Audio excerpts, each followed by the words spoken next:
कि राम धर्म का पालन कर रहे हैं और भरत वो प्रेम का पालन कर रहे हैं। उन्होंने कहा संसार धर्म से टिका है, लेकिन दुनिया में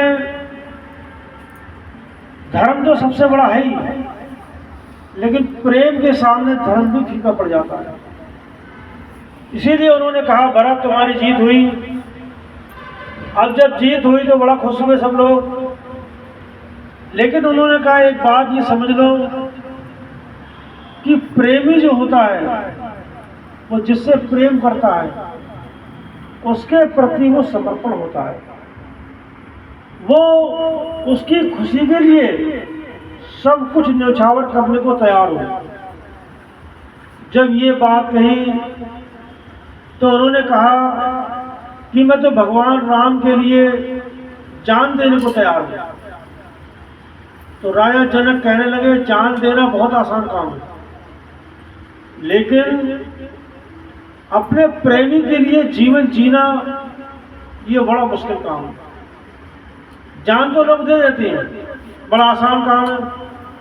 इसीलिए उन्होंने उनसे कहा भरत अब तुम राम की शरण में जाओ और राम से प्रार्थना करो कि आपकी खुशी किस बात में है, आप मुझसे क्या चाहते हैं, और जो वो चाहते हैं, जो तुमसे वो कहें, उस काम को तुम करो।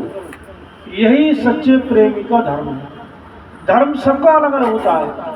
भैया जी समझाते हैं पत्नी का धर्म अलग है, पति का धर्म अलग है, भाई का धर्म अलग है, पिता का धर्म अलग है, माता का धर्म अलग है।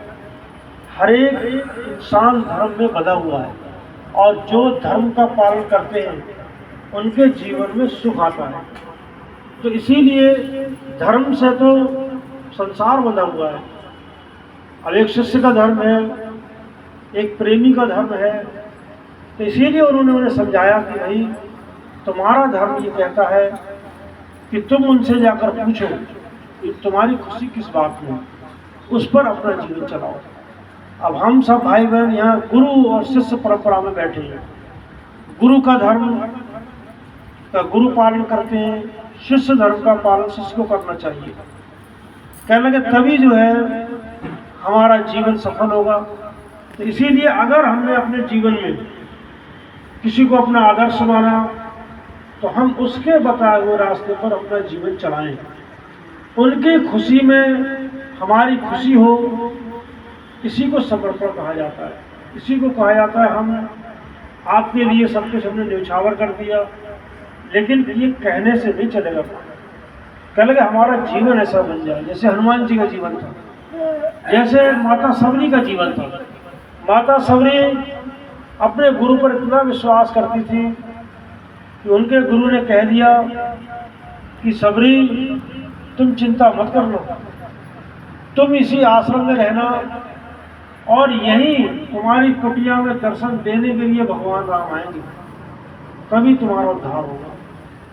और उन्हें इतना विश्वास था कि रोजाना माता सबरी बेर तोड़कर लाती थी, फूल तोड़कर लाती थी, रास्ते में फूल बिछाती थी, बेर चक चक कर रखती थी।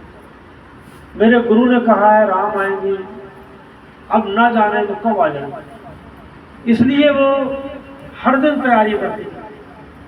अब कोई एक दिन करे, 2 दिन करे, महीने भर करे, 6 महीने करे।